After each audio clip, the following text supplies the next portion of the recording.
Hello, my name is Emile Tompa, and I'm a senior scientist at the Institute for Work and Health. I'm also associate professor in the Department of Economics at McMaster University. I'm a health and labor economist, and I want to start off by sharing a frustration I have with you. I find that many of my friends and colleagues don't quite understand what I do. They think I do accounting or finance or business investment, and these are all really honorable professions. But don't ask me for advice on your taxes or where to invest your money, because I'm sure to steer you wrong. As an economist, I'm a social scientist. What I do is I look at how we can have a better life, individually and as a society, by doing things differently.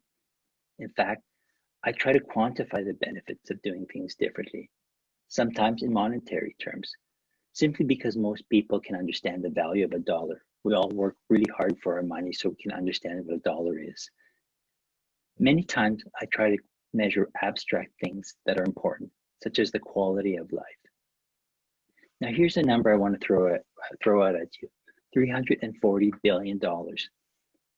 That's a big number. It's hard even for me to wrap my mind around, but let's try to put it in proportion. $340 billion is 18% of the Canadian gross domestic product in 2017.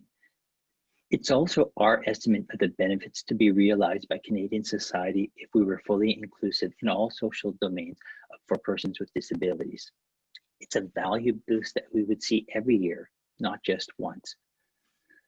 The market impact of engaging that untapped talent pool of persons with disabilities in employment, that alone we've estimated at $62 billion per year.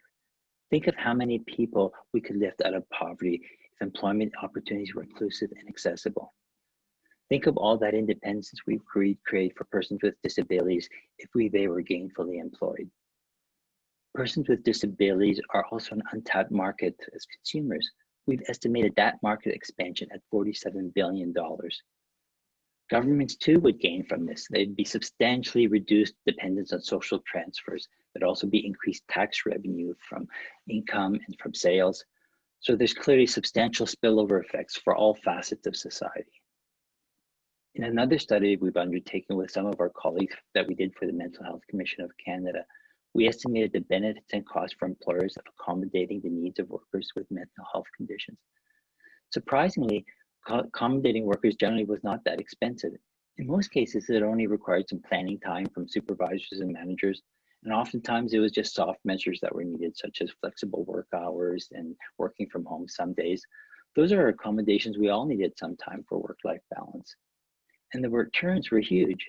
We estimated the benefit to cost ratio of almost 8 in some cases.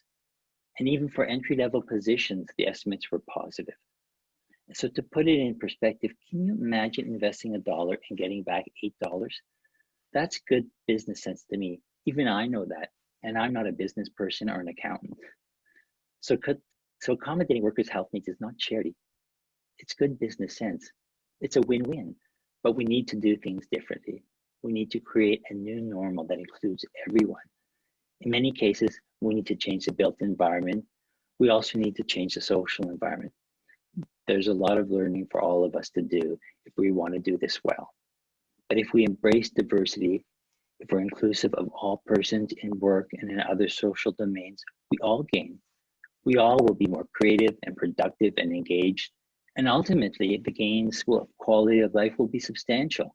That's something that matters to most individuals in society, the quality of life. Quality of life isn't a market commodity, but I would say that's what matters most. Thank you.